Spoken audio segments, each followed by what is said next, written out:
Hello everyone, welcome to Timekeep. My name is Dan and today I have another watch for you. Now this one will probably look familiar to a lot of people watching. It's a Chronosport UDT, a watch I've been personally chasing for quite a while. They're not easy to find, and when you do come across one, it's either way too expensive or more often than not working. So when this one popped up, I figured why not, let's see what we're dealing with. So I took a chance on it. And if it's ringing a bell, it might be because this watch was worn by Sylvester Stallone in the movie Rambo 3 from 1988, I believe. That's part of what made it so iconic in the watch collecting world. Alright, so first impressions. The bezel actually turns, which is a good sign. The crown seems functional too, no obvious issues there. And the pushers, they're not stuck, which is great. That's always a good sign on these older watches. So far so good. Now here's where things got a little tricky. Whoever changed the battery on this watch before me must have cranked that case back down like their life depended on it or something. I couldn't get it off by hand, so I had to break out a special tool for this one. Now if you've done any reading or watched videos on these UDTs, you'll know they've got a bit of a reputation.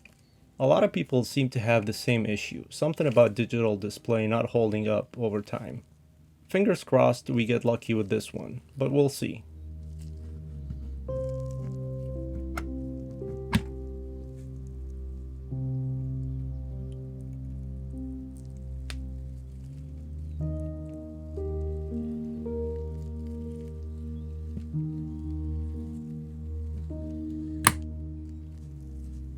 Okay, so with the back off, you can see some numbers written inside the case back here. I have no idea what these mean. Could be service mark, could be factory codes, could be someone's phone number from the 80s, who knows. And here's the movement itself. This is an ESA caliber 900-231. Honestly, it's in a pretty clean condition. No signs of corrosion, no rust, nothing obviously broken or missing.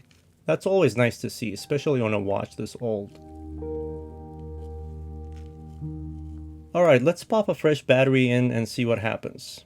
This one takes a 344 battery, and luckily I was able to track down the exact one, which I had.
Oh no.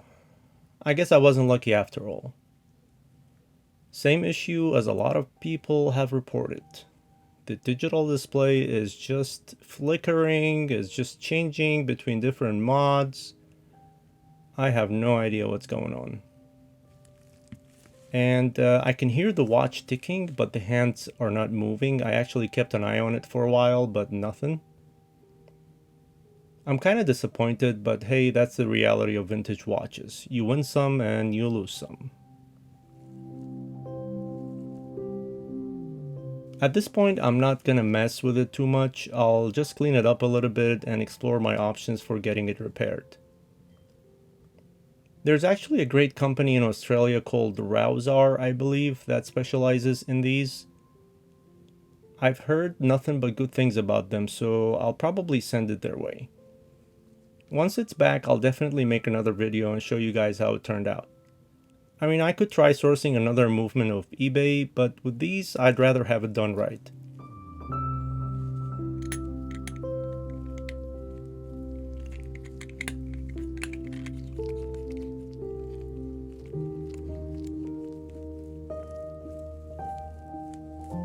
Anyway, let me know in the comments what you think.